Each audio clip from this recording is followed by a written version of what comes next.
Well, hello again and welcome. Karibu. It is an absolute privilege to be back here, and just thinking about that prayer reminds me that even though we're giving you lots of interesting information, there is an army of people praying for you, wherever you are, whatever the problem may be. We see all of the requests and we pray for you because the power of God can heal all diseases. Today we're going to be looking at a very interesting topic. We've been going through the life colors. What we're talking about today is something that affects black people, Africans and Caribbeans, more than most, and that is the autoimmune disease. Okay, so let's get going. Shall we start with the handheld? Okay. Everywhere around the world, war is going on. Even in Europe right now, we've got a war going on between the Ukraine, Europe, everybody else. Thank you so much. And war is obviously a tragedy and a travesty. And when people die, it's even worse. Millions of people throughout history have died through wars, but usually they're dying at the hands of the enemy. There is something called friendly fire, though. That is when, instead of dying at the hands of the enemy, you die at the hands of your own colleagues by mistake. Called friendly fire. It's an even worse tragedy, something that never needs to happen. But I don't know if you realize that there is friendly fire going on within our bodies sometimes. And that friendly fire we call autoimmune disease. You see, our immune system is perfectly designed to defend us from all the outside invaders. We have skin, actually that's part of our immune system too, the skin on our bodies. We have white blood cells traversing all the way around the body. I think of them like soldiers. They're soldiers going around the body looking for any problem to destroy. If there's a virus, if there's a bacteria, if there's a cancer, we heard about that a couple of days ago. They seek it out and they destroy it. They also have headquarters around the body where they reside, so that if something happens, they can easily mobilize themselves to go out and destroy the invaders. I'd like you to pay particular attention to the bone marrow. That bone marrow generates, synthesizes the white cells and all the immune cells that we need to protect ourselves. And then they plant them all over the body, in the spleen, in the lymph nodes, all over the place, just like we have armies of men and women around the country to position themselves just in case there's an invasion. And we call those invaders antigens. They can be viruses, they can be bacteria, but whatever they may be, we have a perfectly designed immune system for them. I'd just like to tell you something very interesting. You see, your immune system has antibodies to just about every protein on the face of the earth. Proteins that you will never see. So let's say the protein for the hairs of the tip of a polar bear, you have antibodies too. Hopefully you're never going to meet one, but you already have that in your body. It's as if we've been created for any eventuality. We're not random beings, we have actually been created. And I think the immune system brings that out. Our soldiers, when they see something they don't like, the white blood cells, they will bind to it and they will destroy it. It could be, for example, this cancer cell, it could be a virus. Without us even thinking about it, these cells go out and do our bidding. If we had to think about everything that these cells do, we would have no time for anything else. They do it without our help, without our instruction. As I say, autoimmunity is friendly fire. Anywhere there is tissue in the body, you can have antibodies seeking to destroy it. So autoimmunity takes in a whole lot of diseases. I remember when I was at medical school, if there was a disease that was really weird and we didn't really know the origin of it, it was usually an autoimmune problem. So as I say, it can be in the brain, you can have Parkinson's disease, it can be lupus, which has problems all over the body, it can be your thyroid gland, it can be your nerves or your joints. All of those tissues can be attacked and cause disease. And these are some of the ones that you probably would have, actually, this is a better slide. The bowels, the lungs, absolutely everything can be affected. Okay. It's more common than you think. Roughly around 30 years of study, it shows that it's about 10 to 20% of the population have it. It is more prevalent in black people, and it is even more prevalent in women. Women have it much more frequently than men.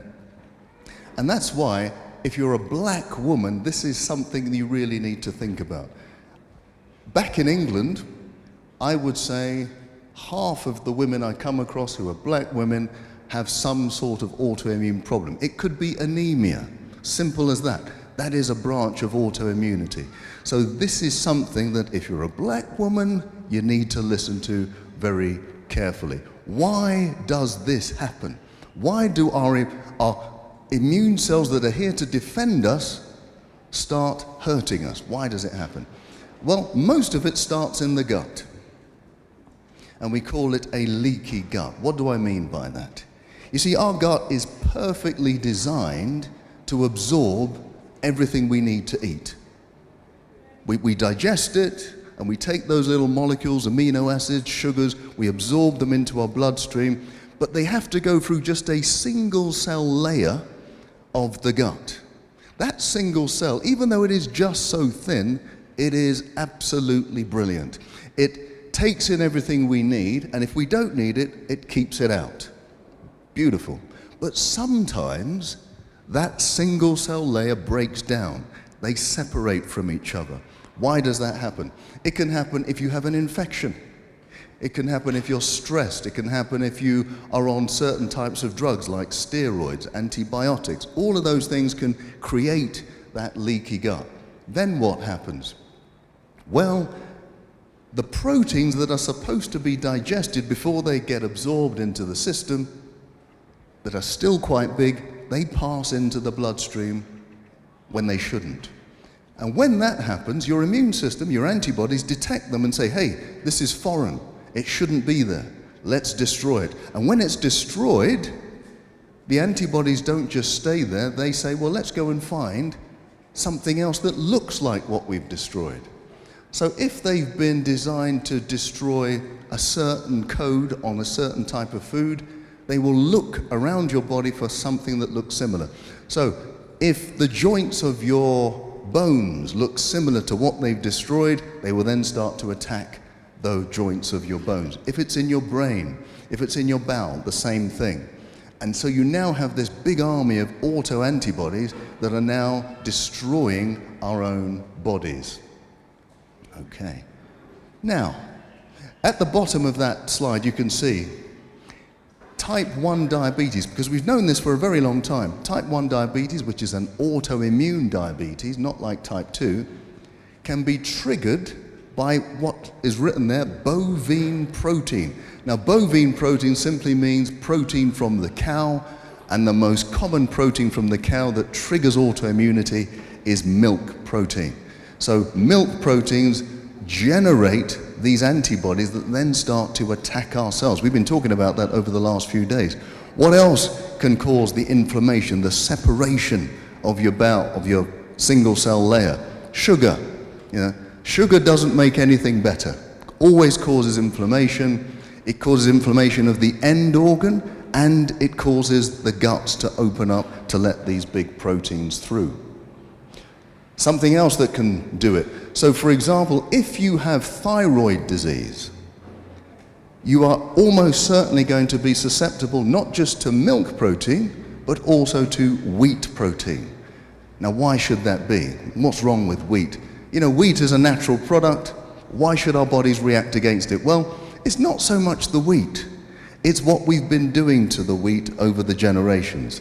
how we've adapted the wheat so it can survive different climate environments, what we put on the wheat, the certain pesticides we put on the wheat, that all triggers this autoimmune response. So when I'm treating people who have thyroid disease, the two things I make sure they stop eating are milk and wheat, at least for the first few months. And then we find that those antibodies start to die down because they don't remain, they go away. Again, that study from bovine protein. We know this is not natural, we don't promote it. We've said, in case you weren't here earlier, that the only animal that drinks milk into adulthood is us, human beings, and we're the ones suffering from all of these diseases. No animal really drinks the milk of other animals in the wild either. So it's something we need to learn from nature about. Now, when you're talking about autoimmunity, you really have to take in the sun. Now, why do I say that?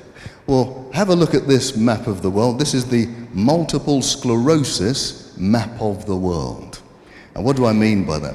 All the highly colored areas that you can see, they have high levels of multiple sclerosis. The pink areas, the purple areas, very high levels of multiple sclerosis. As you go down, when you get to the equator, very few people have multiple sclerosis. So people did lots of studies and they said, well, why should it be that people on the equator have fewer episodes of multiple sclerosis? And they realized that it was the sun.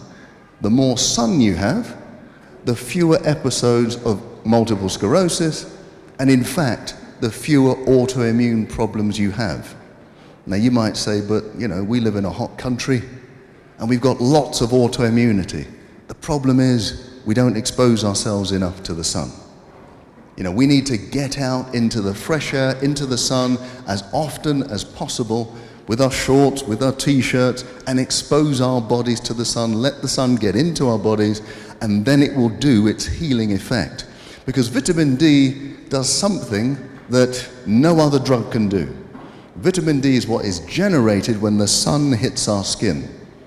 Now what it does, it is able to suppress the autoimmune antibodies, but at the same time boost the good antibodies. There's no drug in the world that can do that. If you go to your doctor and you have an autoimmune problem, one of the drugs they'll give you are steroids. What do steroids do? They wipe out all of the immune system. So you are now vulnerable to things like cancers and infections. Vitamin D will boost those antibodies but suppress the bad ones. Now, how do you reverse autoimmunity? These are some of the basic things that I would suggest if you really want to put an arrest to autoimmunity. The first thing you have to do is remove all dairy and wheat products. I've just said that because your antibodies are being raised to the proteins within those proteins. The next thing is to eliminate refined sugar. It keeps coming up, refined sugar. The more refined sugar you have in your system, the more inflamed you're going to be. Now, I am not suggesting that you get rid of fruit. Fruit is not refined sugar. Fruit is the sugar designed for our bodies. That will not do you any harm, but it's the refined stuff that you see in the packets and the cans that you find in the supermarkets. Those are the ones that will make your life really difficult if you have an autoimmune problem. Most people who have an autoimmune issue will tell you that it gets worse when I'm going through stress. And that's exactly what happens, because going through stress, we release our own natural cortisol, which is like a steroid, which it is a steroid. So it will then suppress our immune system and the autoimmunity rises up even worse. You must have a healthy, balanced, plant-based diet. Trying to avoid the meat products, trying to avoid, as I've said, all of the dairy. If you have that, you're providing yourself all of these wonderful, natural antioxidants, anti-inflammatories. That's exactly what the beautiful colors of our food, beans, greens, vegetables, fruits, that's exactly what they do. Adding to it, I would say, add things like turmeric. Turmeric is a spice that is probably the most powerful antioxidant, anti-inflammatory, so take on that. Ginger also works well. flax seeds are very good too because they will neutralize any of the estrogen in the system. And estrogen is constantly making you a bit more inflamed. I've said get out in the sun as much as you possibly can and take a minimum if you're having an autoimmune problem, by the way. This is not for everybody. Have a minimum of 20,000 international units of vitamin D3 every day, okay, until your problem has gone. These are the basics that I would recommend to you if you have any sort of autoimmune problem. Because even the stress, and the stress of the disease makes everything worse too. So instead of constantly releasing that stress into the system, we have to learn, as we've said before, to let go of things of the past. You know, those people that are stressing you out, they're not just stressing you out, they're actually making our condition worse.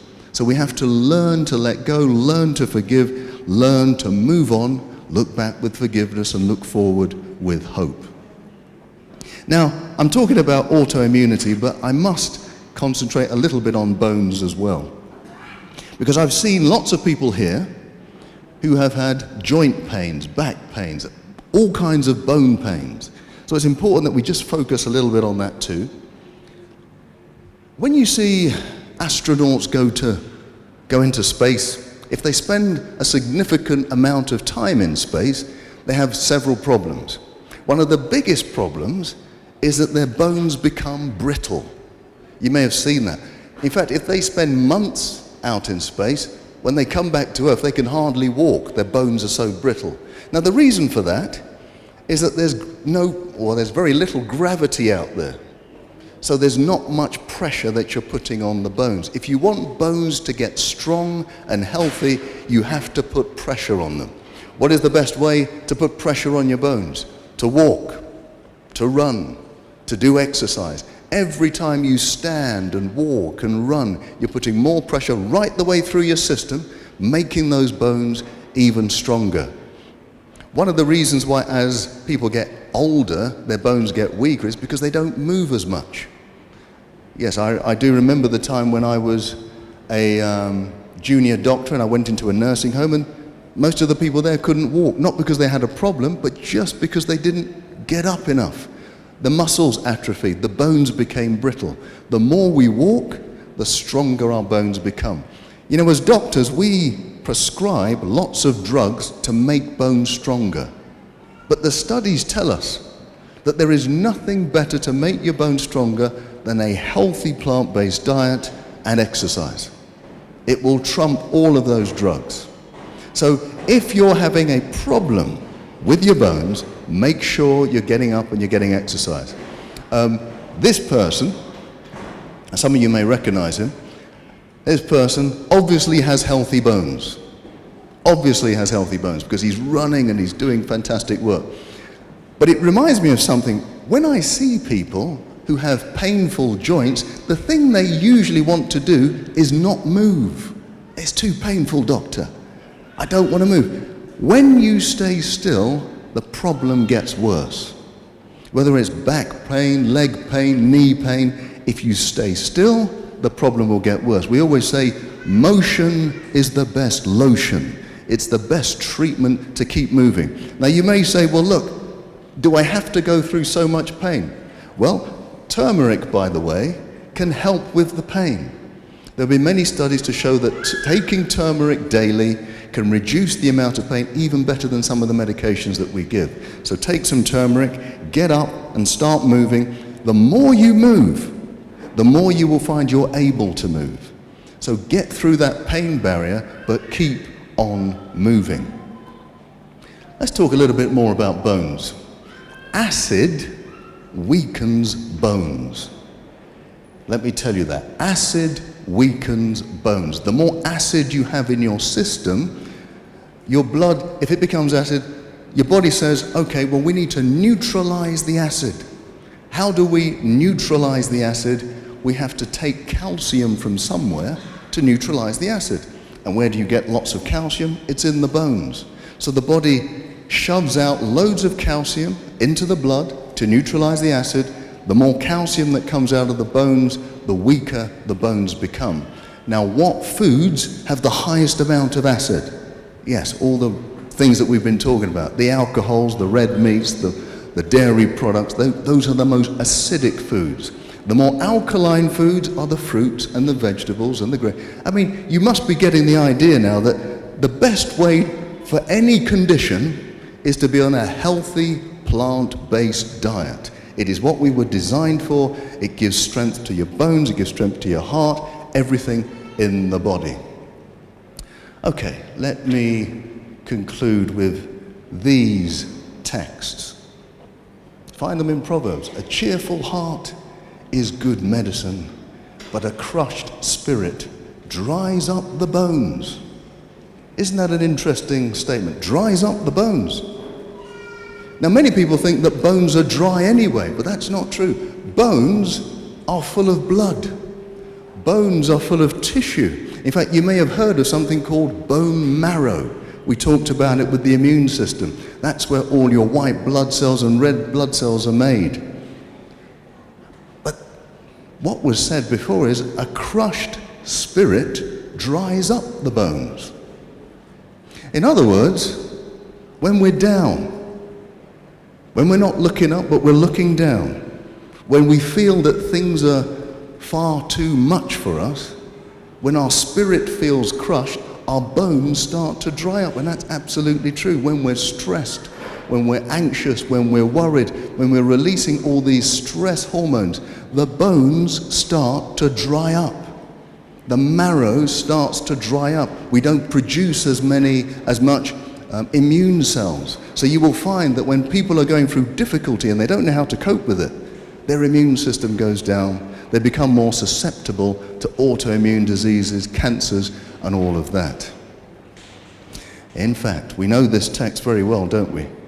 Trust in the Lord with all your heart and lean not on your own understanding. In all your ways acknowledge him, and he will make your path straight. Do not be wise in your own eyes. Fear the Lord and shun evil. This will bring health to your body, nourishment to your bones. Isn't it interesting that if you want to have nourishment in your bones, trust in the Lord. If you want to have a healthy body and mind, trust in the Lord. Don't trust in yourself. Don't trust in the government. Don't trust in the things that you see. Trust in the Lord. It is the best prescription I can ever give you to looking after your immune system, looking after your bones, and in fact, every part of your body. Now, I have a few minutes left, so what I'm going to do is answer a few questions that I've received. One of the questions is, Dr. Chidi, you've talked a lot about milk and avoiding milk. How can I keep my bones strong? Okay, well, I've kind of answered that, but when you think about it, you know, I was saying earlier, think about a gorilla. Most of us we know what a gorilla's like, right? They're big, strong animals. It would take more than 20 grown men to subdue a gorilla. They're strong. But you never find them drinking milk to boost up their muscles.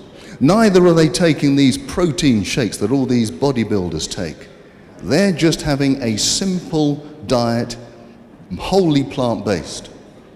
Now, if it's good enough for them and their genetics of their digestive system is pretty much the same as ours, it's good enough for us. You do not need meat and dairy products to boost your muscles and to boost your bones. Okay. One of the other questions was, how do I did kind of talk about it before, how do I know if I have diabetes? Because I've said many people have diabetes and they don't know about it. Well, there's some simple symptoms to look for. If you are losing weight quite rapidly, feeling thirsty all the time, going to the toilet to pass water quite frequently, and feeling very tired, those are the symptoms that might suggest that you have diabetes and you should see your doctor about it. But remember, even if you have diabetes, there is a way to reverse it. We don't have to live with it. Get onto a healthy lifestyle program and you can reverse it. I'm going to end there, and I'm going to just end with a prayer for you. Father in heaven, we're just grateful to you. You have blessed us in a mighty way with a beautiful, wonderful body. We pray, Lord, for all of those people that are suffering in pain and in disease right